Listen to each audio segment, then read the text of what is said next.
I never thought a quiet Tuesday morning would end with half the neighborhood screaming, HOA sirens blaring, and the sheriff standing barefoot in his destroyed living room while the ruins of my 100-year-old oak tree sat comfortably on top of his roof like it owned the place. But that's exactly what happens when you live under the reign of HOA. Karen, the self-appointed queen of our subdivision, who believes every blade of grass, every mailbox color, and apparently every century-old tree must obey her definition of acceptable aesthetics. That oak tree wasn't just a tree, it was a family relic, older than every house on our street, and Karen hated it with a passion that honestly should have been studied by scientists. So, when I walked outside and found it cut down in the middle of the night, I lost it. But fate wasn't done, because when Karen tried to drag the giant trunk off my property, she miscalculated spectacularly and sent it crashing straight into the sheriff's house.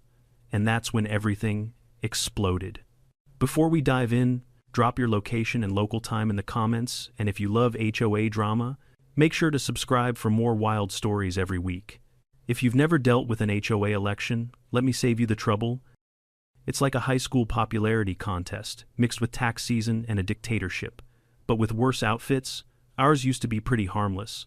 Old Mr. Thompson was the previous president, and his biggest enforcement action was sending out a friendly reminder email when someone left their trash can out for 2 days.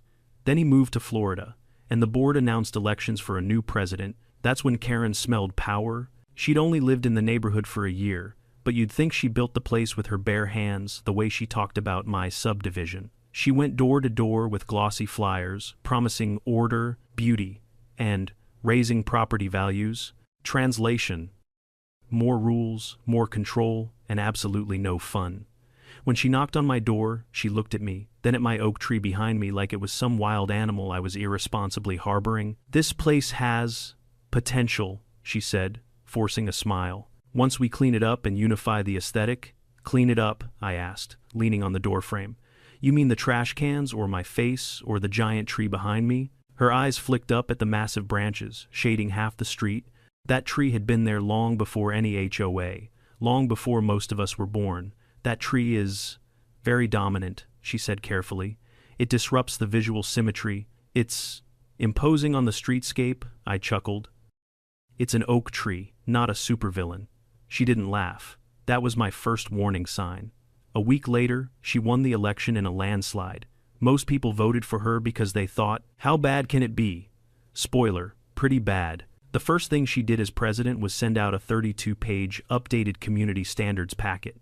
32 pages about lawn height, acceptable curtain colors, approved mailbox models, and a full-page section on visual obstructions. My oak tree fit that category a little too perfectly. I read that line 3 times. Any tree, shrub, or structural element that obstructs uniform sightlines, HOA signage, or the cohesive aesthetic of the community may be subject to mandatory removal at the discretion of the HOA board.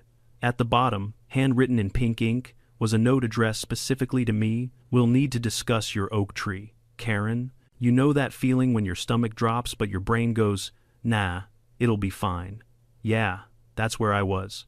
A few days later, I got the first official violation notice taped neatly to my front door. "Your oak tree drops excessive leaf litter onto the sidewalk, poses a potential hazard to HOA signage visibility, and casts disproportionate shade onto neighboring properties. Please submit a removal plan within 14 days, or fines will be applied." I stared at the paper, then at the tree, then at my dog Buddy, who was happily chewing a stick under its branches. "A hazard to signage," I muttered. "What's next?" "The clouds block HOA-approved sunlight." I decided to do something Karen clearly hadn't anticipated. I read the actual law.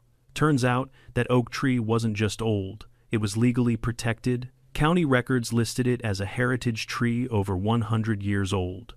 Removal required special permits, environmental review, and a very good reason involving genuine safety. Not, "It hurts my eyes when I drive past."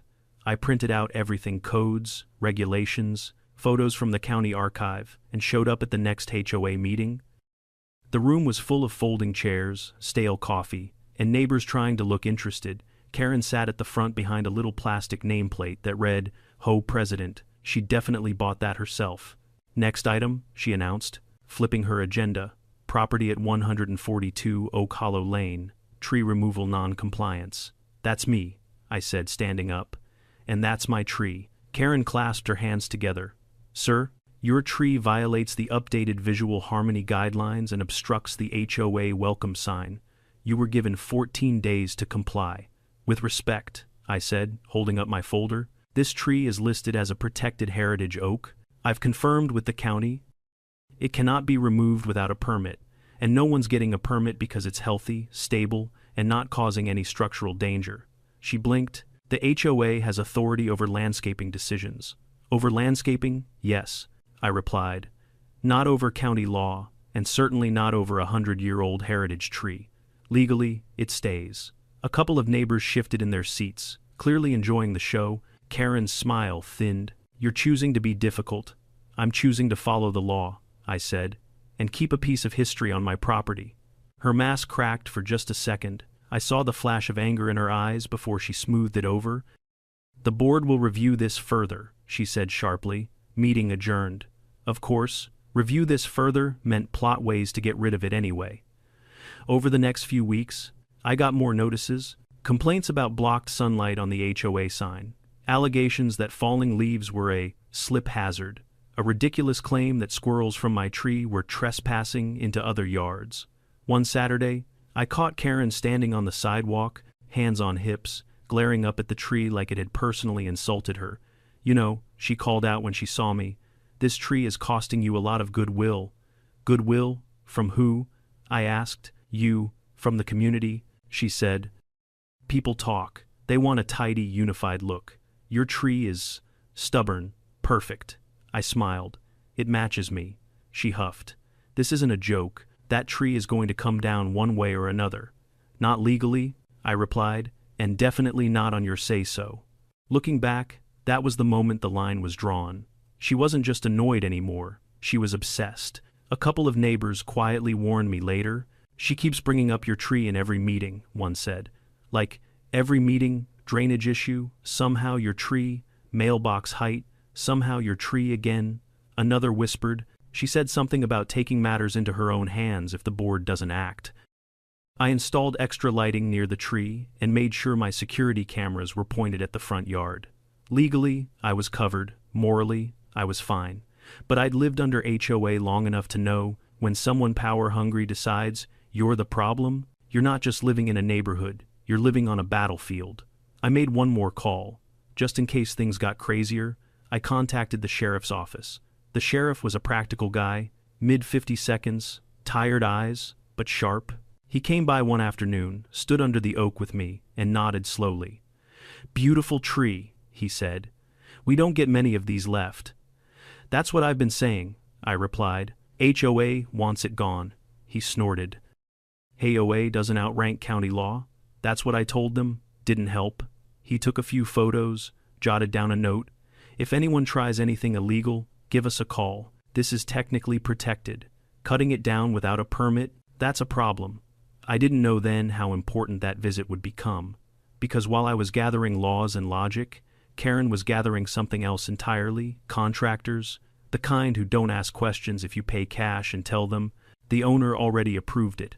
I went to bed one night under the familiar rustle of the oak leaves, the branches swaying gently over my roof like they had my whole life.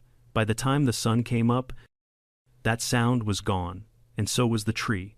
I woke up the next morning feeling wrong, like the air was too still, too open. My bedroom was usually dark at sunrise because the oak's massive branches filtered the morning light, turning everything a soft gold. But that morning, sunlight blasted straight through my blinds like a spotlight at a crime scene. My first thought was, did someone trim a branch? My second thought was, no, she wouldn't. I threw on a shirt, rushed outside barefoot, and froze. My oak tree, my century-old, county-protected, family history carrying oak tree, was nothing but a stump. A raw, jagged, brutally cut stump, still wet with sap that glistened in the morning light like a wound. Sawdust littered the lawn, thick enough to leave footprints in. Deep, fresh tracks from a truck or trailer cut across my yard. Branches lay in piles like corpses. My heart slammed in my chest. No, no, no, no. I knelt and touched the stump. The wood was cold, recently cut, maybe only hours old. That's when I noticed something else. My security camera, the one pointed at the oak, was turned completely sideways, facing the sky, not torn down, not smashed, just rotated upward as if someone deliberately avoided being filmed. I felt a burn in my throat, rage mixed with disbelief. Then I heard her, "Well," Karen's voice chirped behind me. "Doesn't that look better?" I turned. She stood on the sidewalk, arms crossed, wearing her usual pink blazer that somehow made her look even more antagonistic in the daylight. "You did this," I said, barely recognizing my own voice. "I authorized it," she corrected smugly. "The board agreed the tree violated multiple HOA guidelines. Consider this an improvement to the community aesthetic. You don't have the authority to remove a protected tree," I shouted. "This is illegal." She waved her hand dismissively. "Please. That protected nonsense only applies if the tree is structurally sound, and I have reports that it was leaning dangerously. Don't worry, you'll thank me when your property value increases." I stepped closer. "You forged a danger report, didn't you?" "Proof?" she asked sweetly. "I swear, if Buddy the dog hadn't trotted out just then, barking at the stump in confusion, I might have forgotten the concept of self-control entirely." I pulled out my phone. "I'm calling the sheriff." Her smile flickered, but only for a second. "Do what you must." "But the job is already done." She walked away, humming. Actually humming. I dialed the sheriff with shaking fingers. He picked up quickly. "Morning. What's going on?" "She cut it down," I said. "The oak. It's gone." There was a long pause. "I'll be there in 10 minutes. And he meant it. His SUV rolled up fast, crunching over leftover bark on the street. When he stepped out and saw the stump, he froze. "Good Lord," he muttered. He took off his hat, scratched his head. "That tree was perfectly healthy." "I know. And nobody pulled a permit. I checked just last week." "I know." He knelt down, examined the cut, the sawdust, the tire marks. "This was done maybe 2-3 hours ago." He followed the trail with his eyes down the street. "They dragged the trunk away." "She hired contractors," I said. "Probably paid cash." He stood up and looked at me seriously. "This isn't a civil issue anymore. This is destruction of protected property. And if she touched that security camera, she did." He nodded once. "Okay, I'll open a case. We'll find who did this." For a moment, I felt relief, like justice was finally stepping into the ring. But justice must have hit snooze that morning, because just as the sheriff and I were discussing next steps, we heard the grinding sound of a truck engine, struggling under a heavy load. The noise grew louder as it approached from around the corner. A flatbed truck rolled into view. On the back of it, chained at 3 points, was the entire trunk of my oak tree, massive, heavy, and way too big for that truck. Behind it, walking proudly like she was leading a parade, was Karen. "Oh, perfect timing," she called out. "We're relocating it to a disposal site. It's all under control." The sheriff glared at her. "Karen, stop that truck right now." She blinked innocently. "Oh, is there an issue? You illegally removed a protected tree. You tampered with security equipment, you trespassed, and you forged safety reports." Her face twitched. "That's absurd. I have full authority as HOA president. You don't outrank county law," the sheriff snapped. She turned toward the nervous-looking truck driver and waved her arm impatiently. "Go on, move it." The driver hesitated. "Ma'am, it's not balanced. If we hit a slope, just go," she shrieked. He swallowed hard, shifted the truck into gear, and drove slowly forward. My house sits on a gentle incline, barely noticeable to the eye, but enough to matter when you're hauling something as heavy as a century-old oak trunk. The moment the truck's back wheels hit the slope, the entire load shifted. The chains groaned, metal scraped, the bed tilted. Karen screamed. "What are you doing?" I said. "Drive straight." And then it happened. The trunk rolled, slow at first, like a giant waking up, then faster, far faster, gaining momentum down the incline. "Move," the sheriff yelled, grabbing me and pulling me aside. The oak trunk barreled past us like a runaway boulder from an action movie, gathering speed until it slammed launched directly into the side of the sheriff's house across the street. The crash was deafening. Wood splintered, glass shattered, the entire structure shook. A cloud of dust exploded from the roof as the trunk punched through the wall and lodged itself halfway inside the living room. For a moment, the world went silent. Then the sheriff's wife burst out the front door in her bathrobe, screaming, "What in the hell is going on?"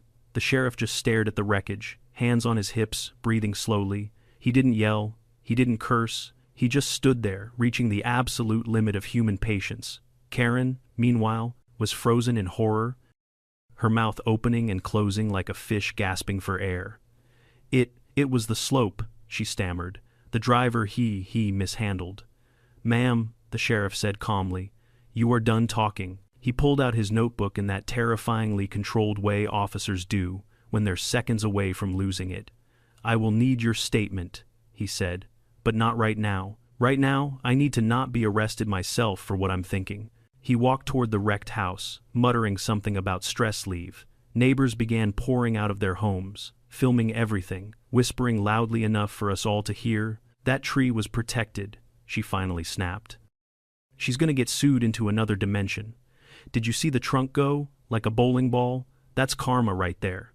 And right there, in the middle of the chaos, Karen realized the gravity of what she'd done. Not just to me, not just to herself, but to the sheriff. She started shaking. I didn't mean it wasn't supposed to. I stepped toward her. She flinched. You said the job was already done, I reminded her quietly. Turns out you were right. She opened her mouth, but nothing came out.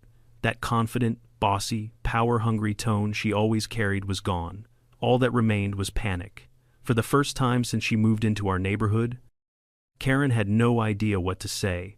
And as the sheriff walked back toward us with a look that promised legal thunderstorms, I realized something. This was only the beginning. If you've ever witnessed someone try to talk their way out of a disaster they single-handedly created, you'll understand what happened next. Karen stood there, trembling, mascara slightly smudged, hands shaking like she'd just been caught robbing a bank, which, honestly, wasn't far off from what she'd done. The sheriff closed his notebook and took one long, slow breath. The kind people take when they're deciding between screaming, crying, or quitting their job altogether. Karen, he said, voice dangerously calm. Do you have any idea what you've done? She swallowed, hard. It was meant to be a community improvement project. The sheriff blinked at her. A community improvement project. Yes, she said, clinging to the phrase like a life raft. The tree was interfering with neighborhood cohesion. I acted in the best interest of the HOA. He held up a hand, shutting her down instantly. That was a protected heritage oak. You cut it down without a permit, you trespassed, you tampered with private security equipment, and now, he turned slowly toward the gaping, trunk-sized hole in his house. Now it's sitting in my living room. Karen's lips trembled. The driver misjudged the incline. The sheriff whipped around, pointing at the flatbed driver. You stay right there. The poor guy raised both hands. Sir, I told her the load wasn't secure. She said she'd handle the paperwork and that's enough, the sheriff snapped. The driver shut up immediately. At this point, half the neighborhood had formed a semicircle around the scene.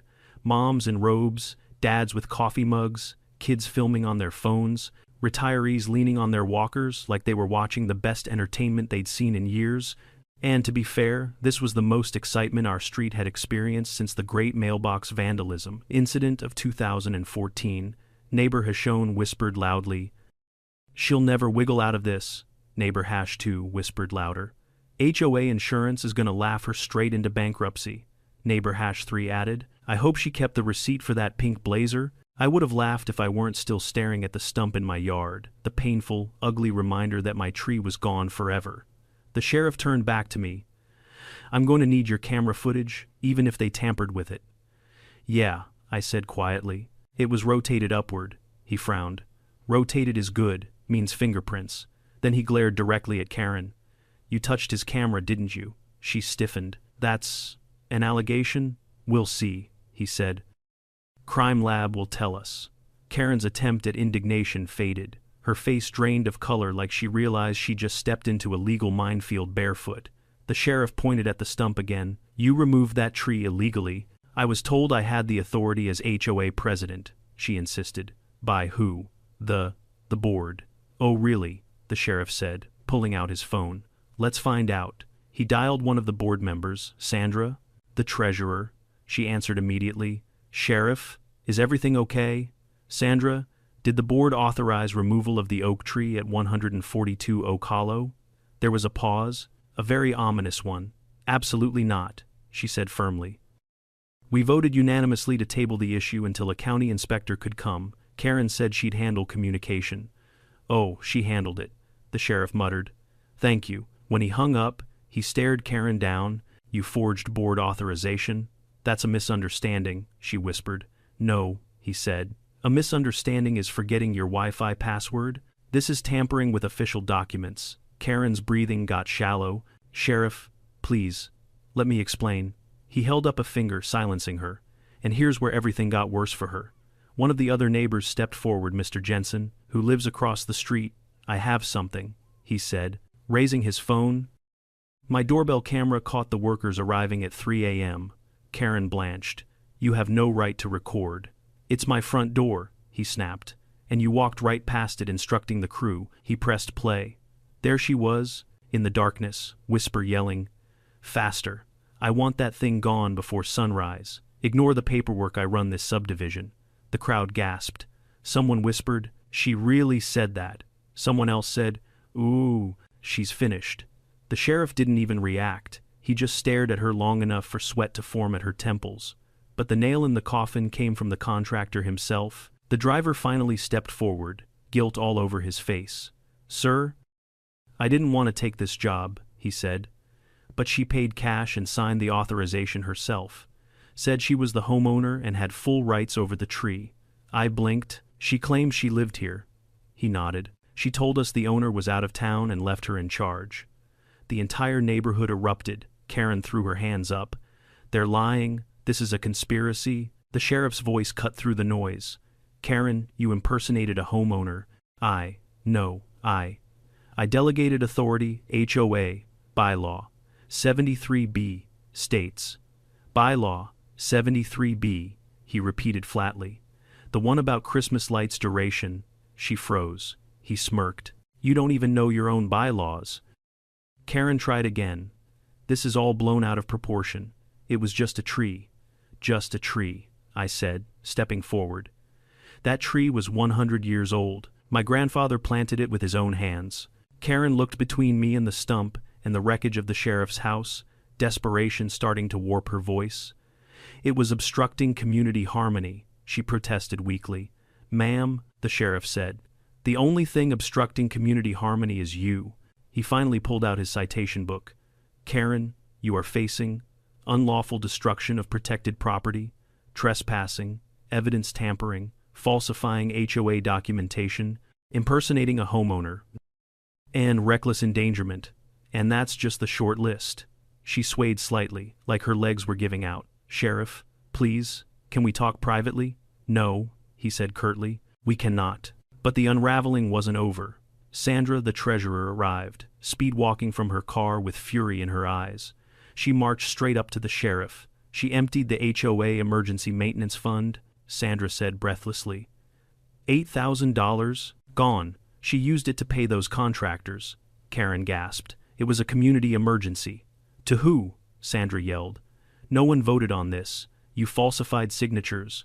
Another neighbor chimed in. She threatened to fine me for having a blue wind chime. She tried to ban my garden gnomes.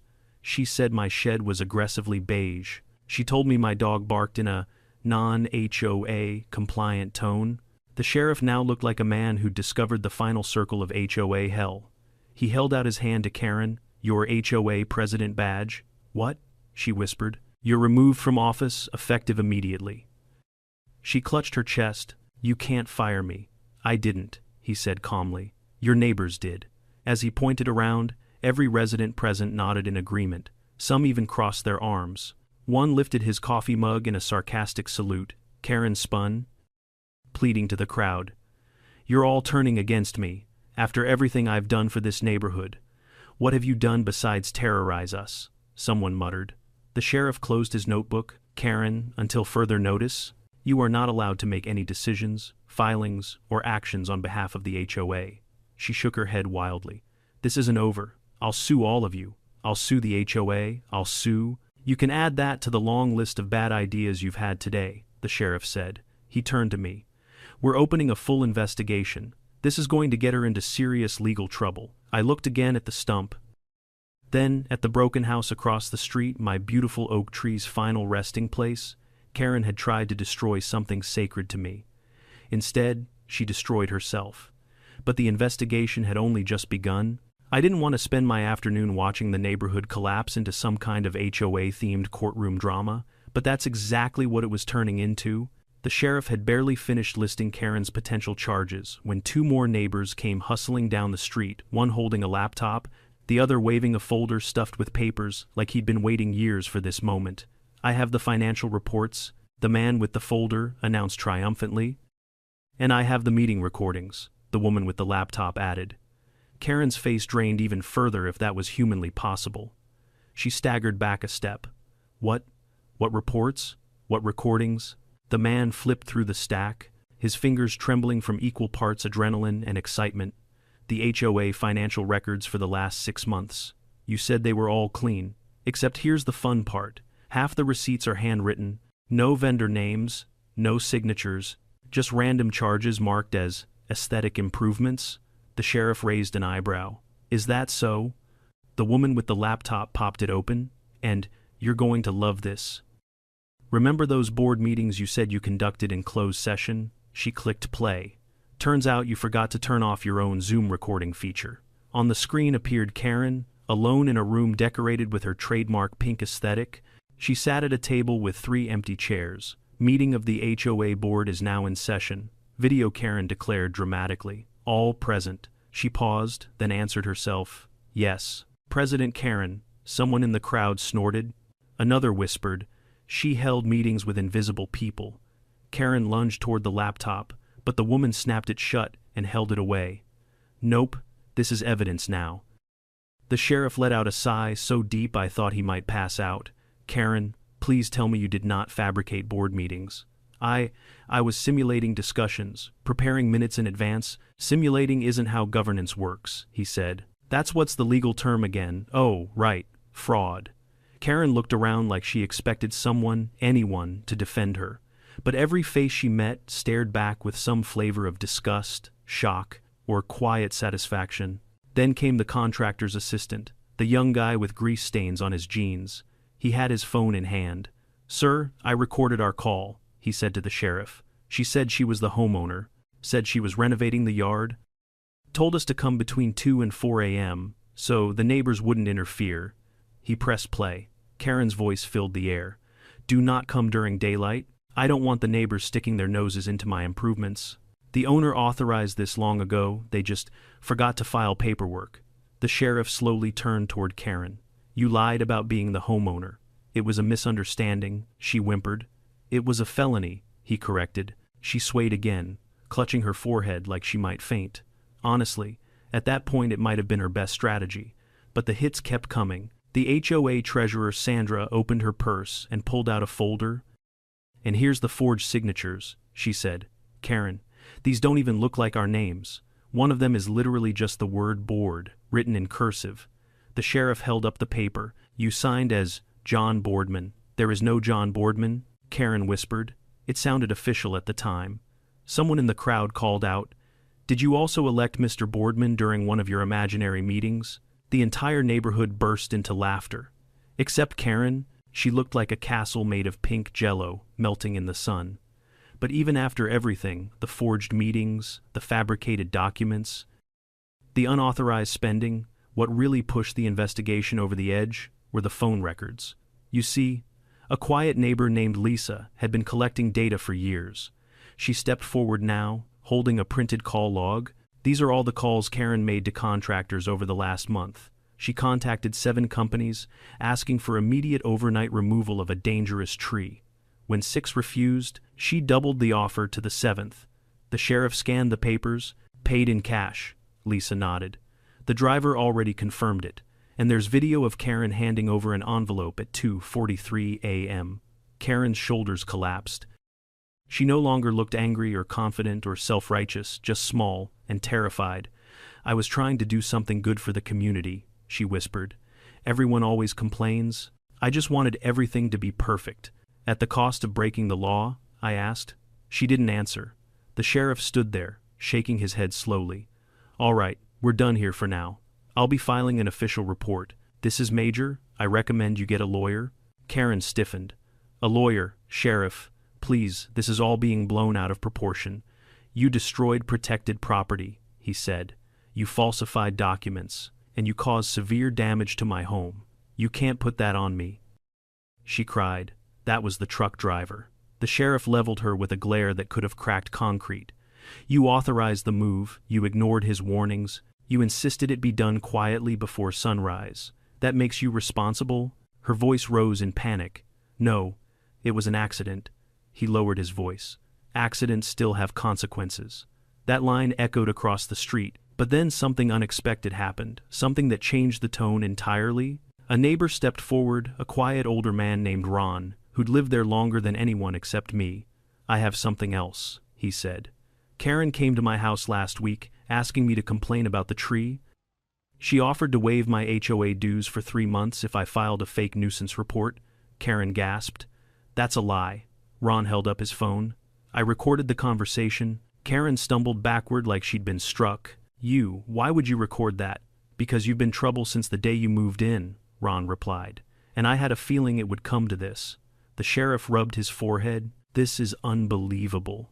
Every second I stand here, something worse comes out. I stepped closer, finally finding my voice after watching all this unfold.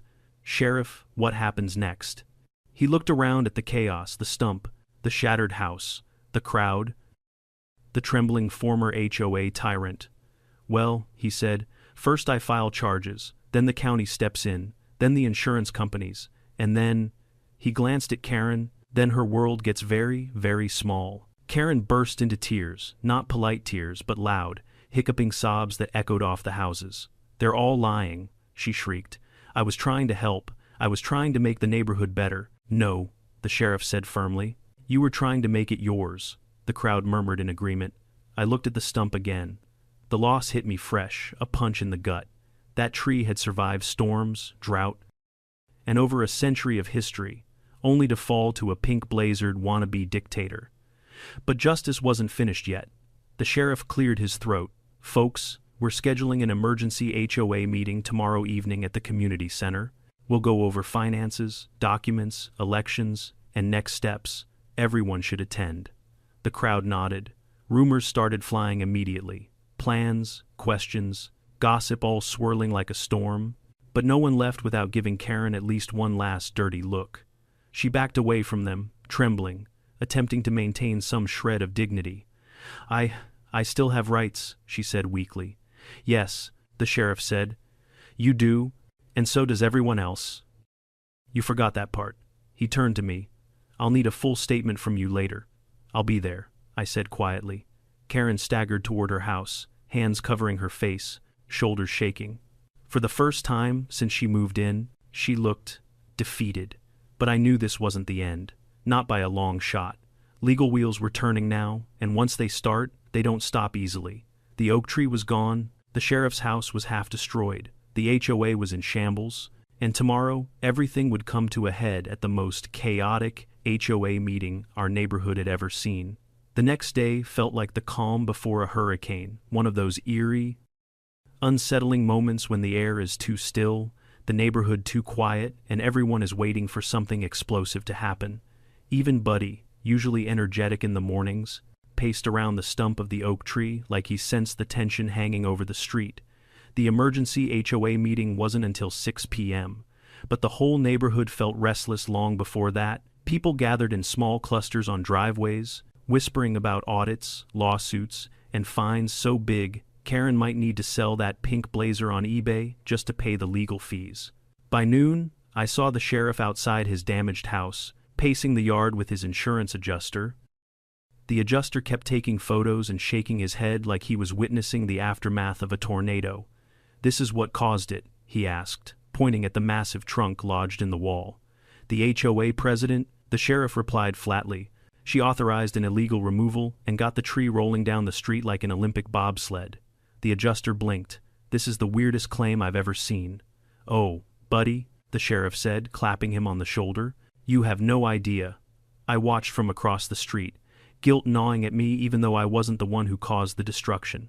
The sheriff caught me looking and walked over. You feeling okay? He asked. Still processing, I admitted. Seeing the stump this morning hurt more than yesterday. Like the reality finally settled in. He nodded. I get it. Trees like that, they're more than wood. They're memories. We stood there in silence for a moment. You ready for tonight? He finally asked. I exhaled. As ready as I'll ever be. He leaned in slightly. I'm telling you now, tonight's meeting won't just be a discussion. I'm presenting everything, and she's going to panic. Stay calm, don't engage unless necessary. Got it, and one more thing. He lowered his voice. She's been calling around trying to gather support, bribing some, intimidating others. If she tries anything tonight, I'll shut it down. I raised an eyebrow. She still thinks she can get out of this. Oh, she's convinced she can flip the narrative, he said. People like her always think they're one speech away from redemption. He wasn't wrong. At exactly 6 p.m., the community center parking lot was so full it looked like we were hosting a concert instead of an HOA meeting. People spilled onto the sidewalk, holding coffee mugs, notepads, and because it's suburbia, several emotional support snacks. When I walked inside, conversation stopped mid-sentence as neighbors spotted me. Some nodded in sympathy, others patted me on the back. One guy even handed me a homemade brownie and whispered, "For emotional stability, I appreciated it more than I'd admit." The room buzzed with energy, some angry, some eager, some downright gleeful. The front table, where the board usually sat, had only 2 members, Sandra the treasurer and Miguel, the landscape coordinator. Both looked exhausted. Then, like a villain entering at the perfect dramatic moment, Karen walked in. She wore a different pink blazer, brighter, louder, and even more aggressively tailored than the last. Her hair was shellacked into a helmet-like shape, and she carried a thick binder under her arm, labeled Important OA Documents in sparkly letters. The room fell silent. She paused, scanning the crowd with an expression that tried to be confident, but came across as terrified beneath the veneer. Still, she forced a smile. "Good evening, neighbors," she said, voice quivering just enough to betray her. No one responded. She cleared her throat. "I know there has been some confusion regarding recent landscaping improvements." "Illegal landscaping improvements?" someone shouted from the back. Karen's smile froze. "We'll address that misunderstanding shortly. But first, as your HOA president," Sandra slammed her hand on the table so loudly that half the room jumped. "You are not our HOA president anymore," she said. Gasps filled the room. Karen visibly flinched, gripping her binder tightly. "You can't remove me without a formal vote," she snapped. "We did vote," Miguel said coldly. "Unanimous. Yesterday, after the sheriff informed us of the forged documents." "That wasn't an official meeting," Karen protested. "Where are the minutes? Where are the signatures?" Sandra smirked. "Funny you ask. We actually held a real meeting, with real people, not 3 empty chairs and a Zoom recording of you talking to yourself." A wave of laughter rolled through the room like thunder. Karen's cheeks reddened. "This is an ambush," she yelled. "I demand we return to proper HOA procedure." "You don't get to demand anything," Sandra said. "You are relieved of all authority until further notice." The sheriff entered then, carrying a folder thick enough to be used as a weapon. He walked straight to the front, nodded to the board members, then faced the crowd. "Evening, folks," he said. "We've got a lot to cover. Let's begin." Karen shot to her feet. "Sheriff, I should be allowed to speak first. This is a matter of my leadership, my intentions, and my vision for the community."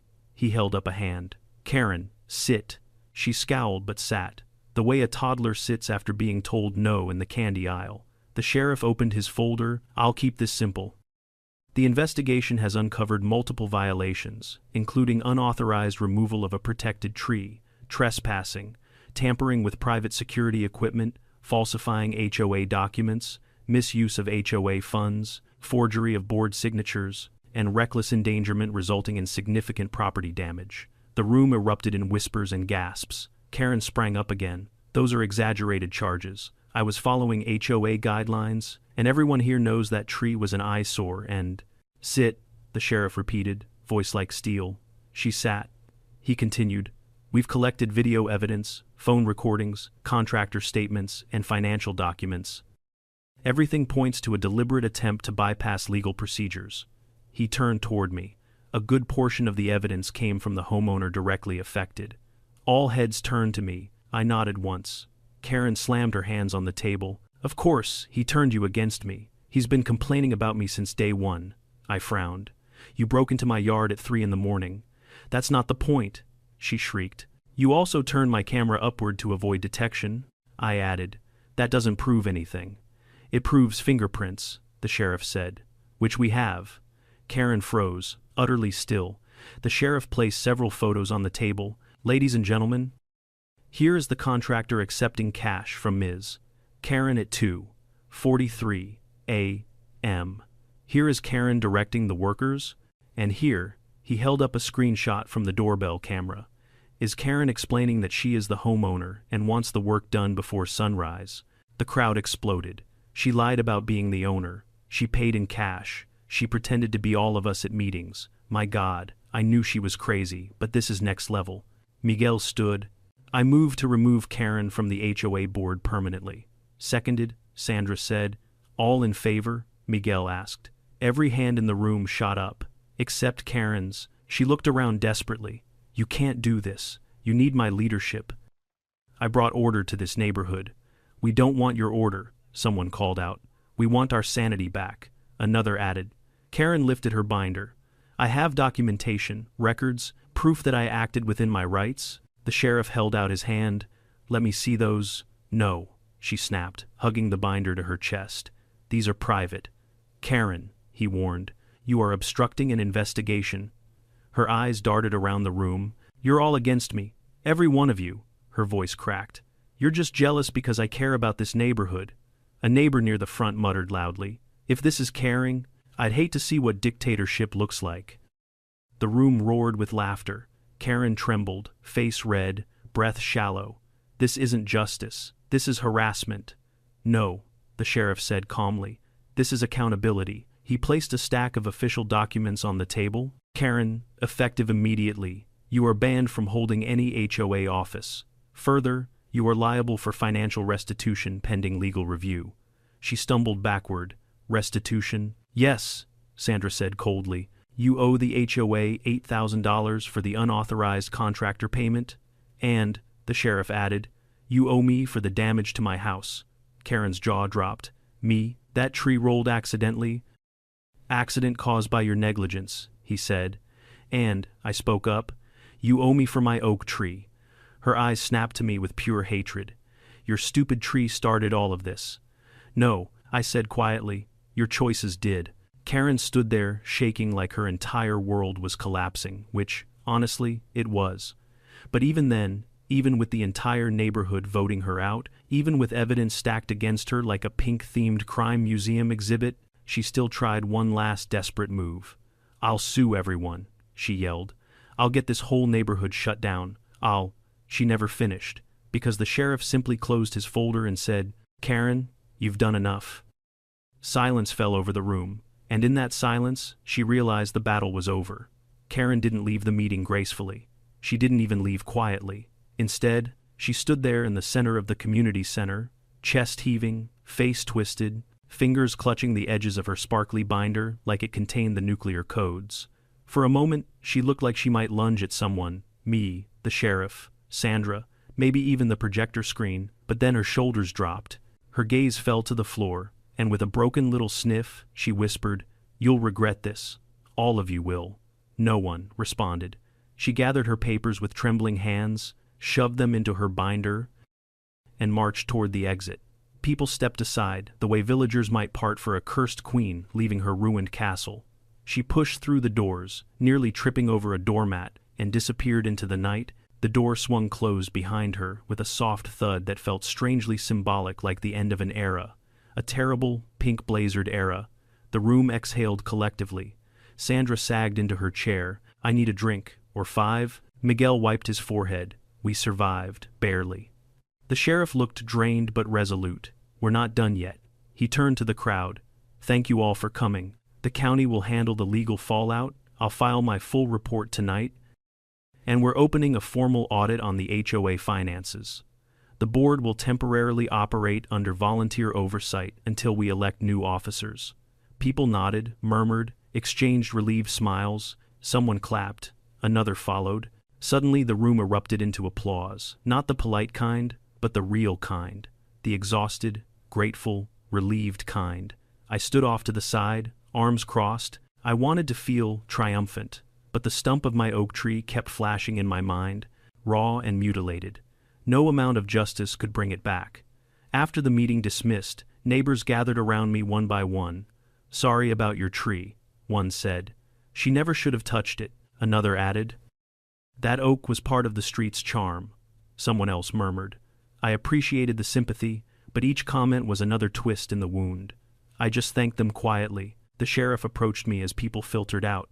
"You did good tonight," he said. "I didn't do much. You stood your ground. You didn't let her push you around. That matters." I shrugged. "Still doesn't bring the tree back." He stared at me for a long moment, then said, "Come by my place tomorrow. We need to talk about next steps. The county arborist will be involved. There's compensation for heritage tree destruction. Might help you replant." "Maybe, but some things can't be replaced." I nodded and headed home. The night air was cool, the streetlights casting soft yellow halos on the pavement. I walked past the sheriff's house, the gaping wound in the wall covered now with a tarp. What a surreal sight. Then past my yard, where the stump sat under a halo of fallen sawdust, like a gravestone. When I stepped inside, Buddy greeted me, tail wagging, unaware of the emotional hurricane I'd just come through. I knelt and hugged him, burying my face in his fur. He licked my cheek and nudged my chin like he knew something was off. "Yeah," I whispered. "I miss it too." That night, I barely slept. I kept hearing the echo of the chainsaws in my head, the thud of the trunk crashing into the sheriff's wall, the panicked shouts of neighbors. But the image that haunted me most wasn't any of that. It was Karen's face, when she realized she'd truly lost everything. There was something almost tragic about it, like watching a fire burn itself out until nothing remains but ashes. The next morning, I brewed coffee and stared out the window at the stump.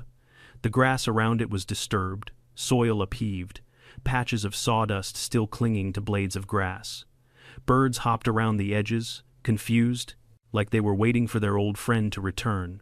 Around 10 a.m., the sheriff stopped by. He looked better than yesterday, tired, sure, but calmer. "Got a minute?" he asked. "Yeah," I said. Stepping outside, we walked toward the stump together. He crouched down, touched the cut surface, ran his hand along the jagged edge. "This tree was a beauty," he murmured. "Dense rings, strong heartwood, must be about 100, maybe more." 103, I said. "My grandfather planted it in 1921. He nodded slowly. "We'll include that in the report.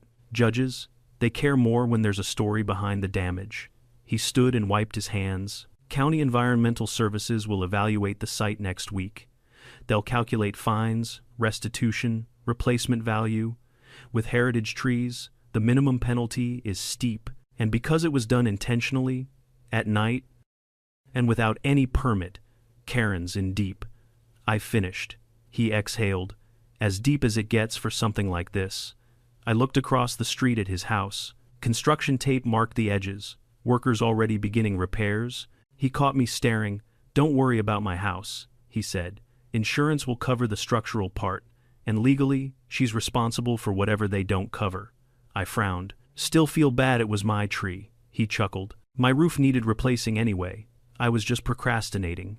Think of it as nature's aggressive reminder." I snorted. Nature had a little help. We walked back toward the street. The sheriff turned, hand on his hip. "We could use your voice at the next HOA election," he said. I blinked. "Come again. You kept your cool through all this. People trust you. You're reasonable. We need someone like that on the board to restore order." I shook my head. "I'm not the political type. This isn't politics," he said. "It's about making sure someone like Karen never gets control again." I paused, thought about it. About the neighborhood, the history, the tree. "I'll think about it." "Good," he said. "That's all I ask." The next few days rolled by in a strange mixture of relief, anger, and slow healing. Karen stayed out of sight, which was probably for the best. Rumor had it she'd hired a lawyer. Rumor also had it that the lawyer took one look at the evidence and immediately doubled his fee. One afternoon, I found a pink envelope taped to my door. For a moment, my stomach dropped old reflex. But it wasn't a violation notice. It was a handwritten letter. I tore it open. Inside was a short message. "You ruined my life, Karen. No apology, no accountability, just blame. I crumpled the letter and tossed it into the trash. Days later, more evidence surfaced: documents Karen had hidden in her garage, emails she sent to contractors, even threats she'd written to neighbors who didn't obey her aesthetic. Suggestions. The sheriff called to update me almost daily. "She's cooked," he said each time. And she was. Eventually, the county ruled on the case. She owed thousands in fines, restitution, and damages. She lost her court appeal. Her lawyer quit halfway through the process, and the HOA banned her permanently from holding any position, attending closed meetings, or influencing votes. But the most important part came a week later. The sheriff knocked on my door with a small smile. "We got approval?" "For what?" He pointed to the stump. "To replant a heritage oak seedling. The county will supply it. They said it's symbolic, a new beginning." A lump formed in my throat. Really? That weekend? The whole neighborhood came out, not because they had to, but because they wanted to. Men dug the hole, kids carried watering cans, women brought snacks. Even Buddy supervised with an air of responsibility. When we lowered the young oak into the ground, I felt a swell of emotion I couldn't describe.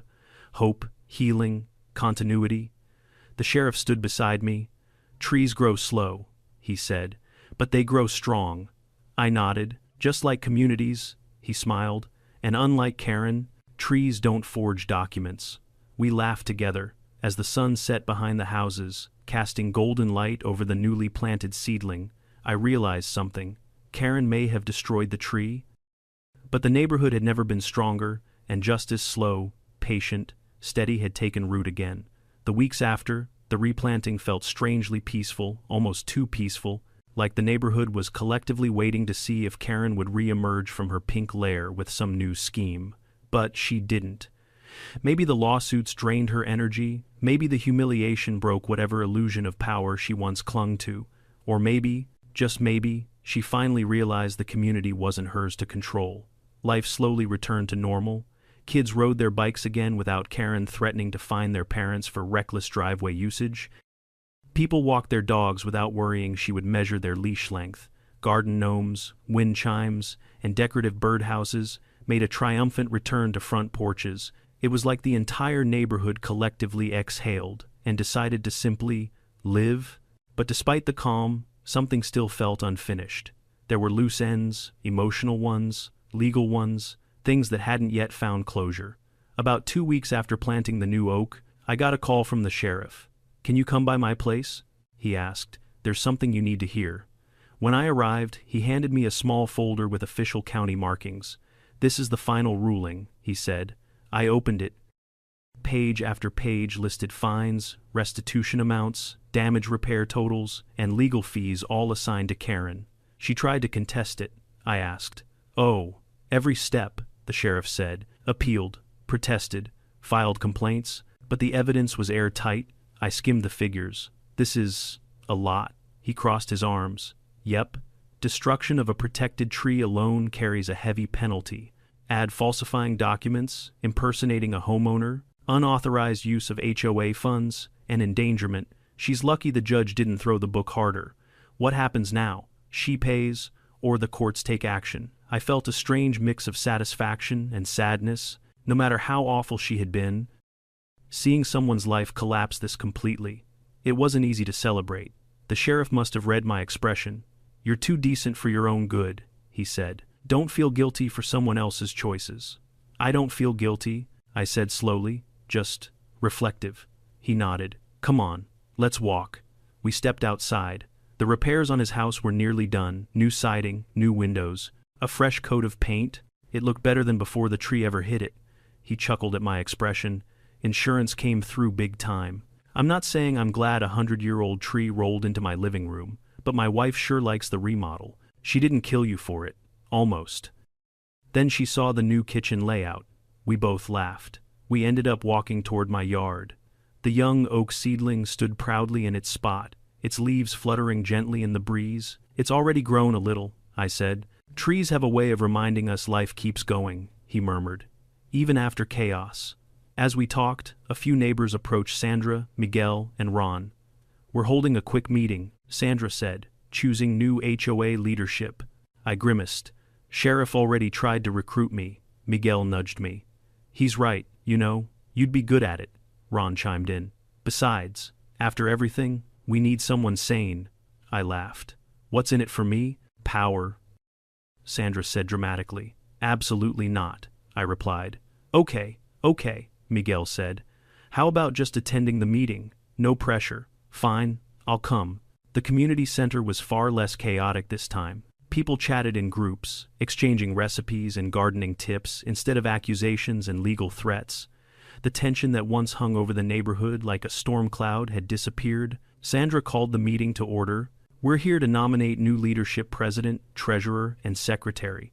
We want transparency, fairness, and ideally, no dictatorships. Soft laughter rippled through the room. Miguel read off the list of suggested candidates. My name was on it. I raised a hand. I'm flattered, but I'm not interested in being HOA president. A few people booed jokingly. However, I continued, I'd be willing to serve as a board member, not leading, just helping, making sure things stay reasonable. Applause filled the room, not thunderous, but warm and supportive. Sandra smiled. Motion accepted. And just like that, I became part of the HOA board. I wasn't sure how to feel about it. Responsibility wasn't something I sought out, but I also knew this neighborhood mattered to me. If my voice could prevent another Karen from rising, it was worth it. Later that evening, when the meeting was over, I walked home under the streetlights. The air felt lighter somehow. For the first time since the chaos began, I felt like things were truly settling. But the story wasn't quite done yet. There was still one unexpected moment left. The very next morning, I found an envelope on my porch. Unlike the previous pink one, this was white and plain. No glitter, no dramatic handwriting. Inside was a check, not from Karen, from the county, compensation for the heritage oak, plus an additional restoration grant, enough to plant not just one tree, but several, enough to fix the landscaping, redo the yard, make something new out of something lost. I held the check, stunned. The sheriff walked by just then and raised an eyebrow. Good news. Very, I said. I didn't know they did restoration grants. They do in special circumstances. You qualified. For the first time since the oak fell, I felt real joy. Guess this neighborhood is going to be a little greener, I said. You're welcome, he said with a grin, tipping his hat. Days later, we planted 2 more young oaks smaller than the first seedling, but full of promise. The neighbors pitched in again. Kids decorated the area with painted rocks. Someone put a tiny sign, in memory of the old giant, welcome to the new generation. As we finished watering the last sapling, I felt something shift inside me, a blend of closure and renewal. The sheriff clapped a hand on my shoulder. You did good, you know. Didn't feel like it for a while. That's how life is, he said. Sometimes the worst things lead to the best rebuilds. I looked out over the yard, the fresh soil, the rising saplings, the neighbors smiling and laughing. Maybe he was right. And as the sun dipped behind the houses, casting long shadows across the street, I whispered quietly to the memory of the old oak, we're starting again. Life has a way of breaking things we thought would last forever. Trees, trust, routines, even communities. But when something falls, it also opens the space for something new to grow. My oak tree lived for more than a century, and losing it felt like losing a part of myself. Yet, that loss brought my neighborhood together in a way nothing else ever had. It exposed truth, restored balance, and reminded us all that justice isn't always loud. Sometimes it's patient, steady, and green as a new leaf. If there's one lesson I want you to take away, it's this. Stand up for what matters. Even when someone tries to cut it down, roots grow back, but only if you protect the soil. Tell me in the comments, what would you do if your neighbor tried to destroy something precious to you? And don't forget to subscribe for more wild HOA stories. There's always another Karen waiting around the corner.